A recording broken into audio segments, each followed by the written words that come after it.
ఈ మానవ శరీరం అనేది కూడా ఒక యంత్రం.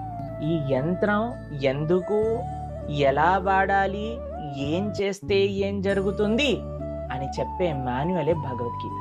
కృష్ణుడు భగవంతుడు కదండి మనకి ఈ శరీరాన్ని ఇచ్చింది. శరీరంతో పాటు ఆయనే స్వయాగా చెప్పింది భగవద్గీత. ఆయనే మనకి శరీరాన్ని ఇచ్చారు, ఆయనే మనకి గీతని కూడా అందించారు.